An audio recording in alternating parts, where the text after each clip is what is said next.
All right, welcome back to another one.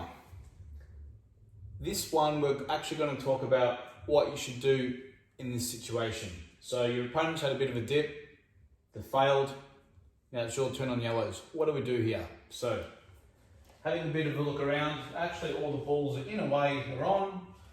That goes down there, that goes in there, that goes in there. We could play the yellow off the red up here and knock in that red ball. Not knock the yellow off the red, but if we fail, we're allowing our opponent back at the table, and there's a good chance that they all do link up still, and they can go game. So, how do we put it in our favour? So having a look here, we can play yellow on the red, play a changeover, because we're playing international rules, but they still have a linking ball here. So, in the situation here, having a bit of a look around, I would like to knock the yellow in, knock the red in off the yellow, but I would actually like to do it from down here. But we do need to get rid of this ball. So, can I get rid of this ball first? But I do want to pop my ball so I can continue. So, looking at this, I'm going to knock that one down there. I'm going to bump into the red and drop the red, and it's still our turn as long as this yellow goes in. Then I want to get over here. So I'm going to knock this yellow in, come around, and then I can play yellow onto red. Don't have to pop my yellow, leave the white up here, and then now they're going to have to come off the cushion or do something to actually win the frame or get back in it. So percentages are now in our favour, and we haven't really done much in a way to actually, lose the frame. So, first shot, knock this one in.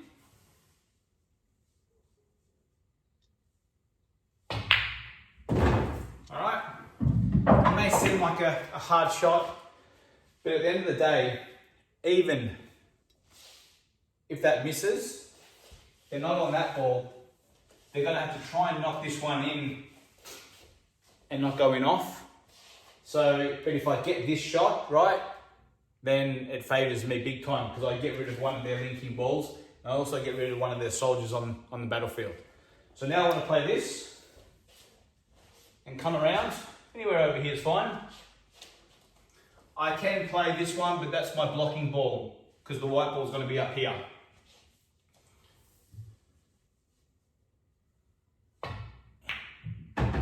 Alright, we come around. I don't have to do too much. I just need to knock it in and get position. Now, always walk around and double check. The white ball anywhere along here is actually really good. So now, just want to knock in the yellow, and I can even run into that yellow at the top there.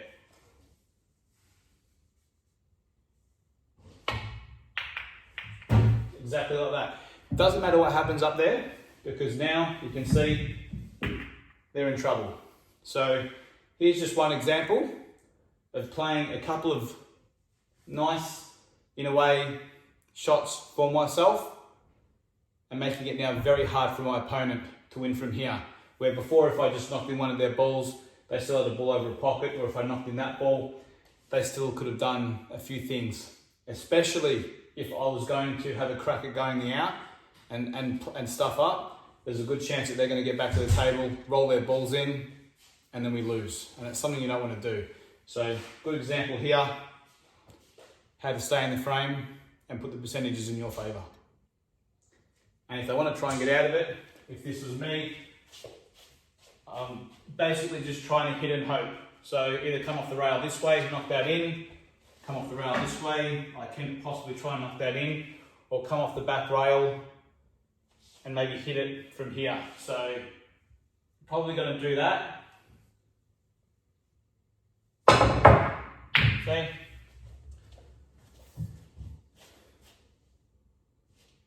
And there you have it.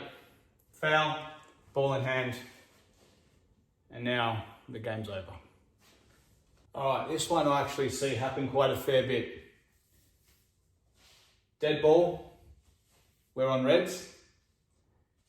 Now, there's two things you can do. One, you can go game or 2, we can lay up. Now, I wouldn't go game in a way in this situation, only because we have a couple of dodgy balls here. Now remember that this is also played on the 7-foot tables, so they are harder down the rails than these tables. But it still can work out the same on these tables as well. So, what do we do in this situation? I'm on reds. What's my best chances of winning here?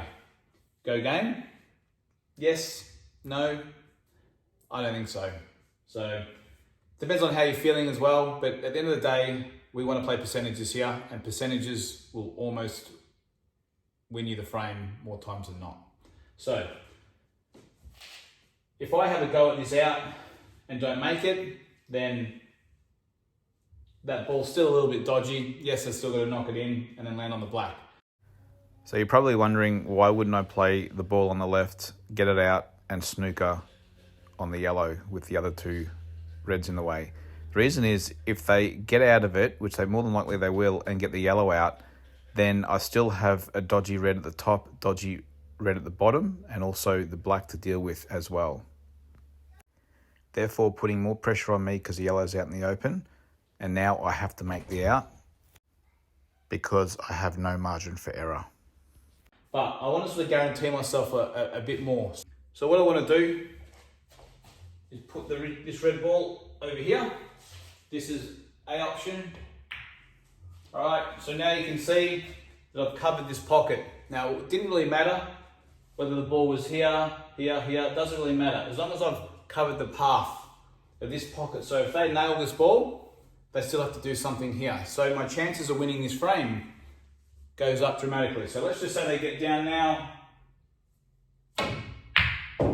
They knock it in, and there you have it. They go in off.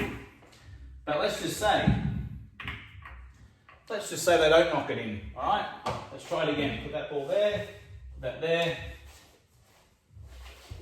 Wherever this was, somewhere here. Let's just say they get down and miss it. All right, there you have it there. We've got so much to work with here. So even the white ball landing in the worst spot possible, I still have options. And even if I don't get it correct, they still have to knock in the yellow, then somehow knock in that red. So this way, it gives me a chance to get back to the table. Even in this situation, I can roll that ball, leave the white ball over there. I can play this and stun the white ball back here. I can do a lot of things here. And even if it goes astray, I've got myself a little bit of backup here. All right, so let's put this back down here, put this back here. All right, so we're back to where we were before. Now, the only reason why I would play this shot here is because, like I said, of these 2 balls. But if this one was, say, here, and let's just say this is out a little bit, and all these balls are on, this is the time I go game. Now, you can play safe only when their ball isn't dead. If all your balls are on and their ball's dead, don't ever play a little snooker or whatever. Say you leave the white ball here or leave it here, because if they get out of it, all right, they're going to bump their ball pretty much always in a better position. So now you've got to make this out, but you're under a bit more pressure. So remember, if their ball's dead and all your balls are out in the open, like this is the time you go game. Because let's say even if you fail at it, they've still got a dead ball, and they're still going to have to play a hard shot to knock that ball in and then knock the black ball in. But if it was out here, when you miss, they're just going to tap it in and then tap the black in, and it's a lot easier for them. So as always, I hope you like those couple of tips. Remember to like the video. It shows me you actually enjoy it, and it helps the video get out there and the algorithm and all that stuff. So always send through comments of what you think about the video and some other future videos in the future. And as always, See you on the next one. Cheers.